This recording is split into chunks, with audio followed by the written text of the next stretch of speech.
Assalamualaikum warahmatullahi wabarakatuh. Ashama harka fuune akkam jirtan hordoftoota keenya kanneen channel Afrikaa Samsung irratti na hordoftan egaa nageenya kiyya bakka jirtan hundatti isin qaqqabu. Egaa viidiyoo har'aa kana keessatti akkaataa appilikeeshinii tokko malee imo keessan paaspoortiidhaan yookiin immoo piiniidhaan itti hidhachuu dandeettan isinitti agarsiisaa jechuudha. Yeroo kana isin jedhu aappii tokkollee isin gaafatu kallattiidhumaan imo keessanirra galuudhaan kana sirreeffattu. Kana sirreeffachuudhaaf immoo duraan dursaa wanni gochuun isirra jiraatu namoonni imo normaala tahee kan watermark yookiin immoo beeksisa garaagaraa hin qabne kan pirimeemii hin qabne jechuudha. Kan beeksifni garaagaraa irratti hin dhufne sana qabdan jechuudha. Imoon innis normaaluma osoo ta'u imo san irratti kun isiniif hin hojjetu jechuudha. Akkasuma immoo imoon kun imoon amma irratti isin agarsiisaa jiru kun imo normaala Google Play irraa bu'u yookiin immoo kan beetaa hin ta'in jechuudha. Imo walumaa gala imo normaala sana jechuudha. Wanni isin hubachuu qabdan. Kanaaf imo normaala sana buufachuudhaan wanta amma isinitti agarsiisuu deemu kana guuttachuu dandeettu jechuudha. Inni biraa ammoo warroonni imo normaala kana qabaatanii update hin godhin yookiin immoo haaromsa isin gaafate imoon keessan hin haaroomin imo keessan sana update godhachuu qabdu jechuudha. Erga update godhatanii booda yookiin immoo erga haaromfattanii booda maal gootu kana sirreeffachuudhaaf imo keessan piiniidhaan hidhachuudhaaf imo keessan galtu. Imo keessan erga galtanii booda siitingii imo keessan irra deemuudhaaf karaa lama filattu. Karaa lama keessaa tokko profaayilii keessanitti cuqaasuu dandeettu, tokko ammoo mallattoon pilaasii gara gadiin jirti. Isii tanarratti cuqaasuudhaan as moor iddoo jettu kanarratti yoo cuqaaftan gara siitingii isin dabarsaa jechuudha. Sana booda asirratti security and privacy kan jedhuun argattu al tokko ofirratti ni cuqaaftu. Asirratti ammoo deebitanii passcode lock jedha.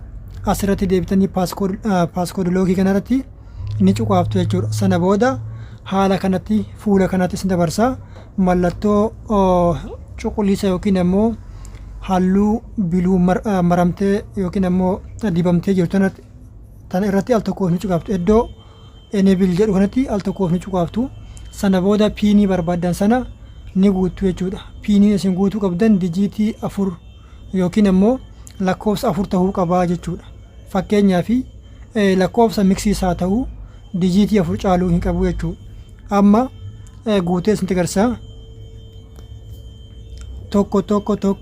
Tokko marraa 4 ammas deebi'ee maal guutaa tokko marraa 4 sana booda haala kanatti naaf guutamee jira jechuudha yookiin ammoo piinii kiyya itti godhee jira jechuudha. Akkuma isin agartan fuula kanatti imo face ID jedha. Kuni yeroo isin haaraa jalqabaa dhuftan isin hin gaafatu an waan dura hidhadhee jiruuf imo face ID jedhee na gaafata. Isin ammoo kana guutuun isin irra hin jiraatu yookiin immoo haala kanatti bifa kanaan isin hin gaafatu jechuudha. Tole isin jechuudha bifuma kanaan isin fida akkuma amma asirratti agartan haala kanatti erga piinii keessan guuttanii successful jedhee isin fida. Erga successfulii kana asirratti agartanii iddoo dan jettu kanarratti al tokkoof ni cuqaaftu. Sana booda dangootanii yookiin ammoo xumurtanii jirtu jechuudha. Waan tokko qofatu isin hafa. Waan tokko sana asirratti guuttachuu hin irraanfatinaa jechuudha. Inni sun maal innidha? As autolock kanarratti al tokkoof ni cuqaaftu. Sana booda fuula kanarratti every time jedha 1 minute 15 minute 1 hour 5 hours jedha. 15 minutes 1 hour and 5 hours jedha. Isa kana jechuun every time sa'atii isin itti keessaa baatan sanitti battala isin keessaa baatan sanitti imoon keessan yoo deebi'anii seenattan piinii isin gaafataa jechuudha.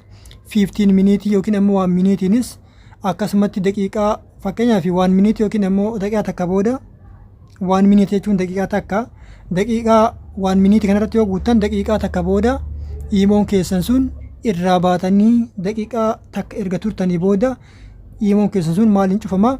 Piinii isin hidhattan kanaan cufama. 15 minutes kan jedhu kunis jechuudha daqiiqaa 15 booda akkasi cufamaa jechuudha. Kanaafuu isin battaluma keessaa baatan sanatti akka cufamu waan barbaaddaniif yookiin ammoo yoo barbaaddan kan ta'u taate maal gootu every time kanarratti guutuu jechuudha. Kun ammoo akka filannoo keessaniiti. Daqiiqaa tokko booda yoo akka cufamu barbaaddan daqiiqaa tokko irratti guutachuu dandeettu. Battaluma keessaa baatanitti akka cufamu yoo barbaaddan ammoo every time irratti guutachuu dandeettu. Daqiiqaa 15 booda akka cufamuu qabu yoo barbaaddan 15 minutes irratti guutattu jechuudha. Kuni filannoo keessan akkaataa filannoo keessanitti guutachuudhaan haala kanatti xumurtuu jechuudha. Amma keessaa bahee jira. Erga keessaa bahee booda amma every time irratti guutadhee jira yookiin ammoo battaluma sanitti akka cufamu guutadhee jira.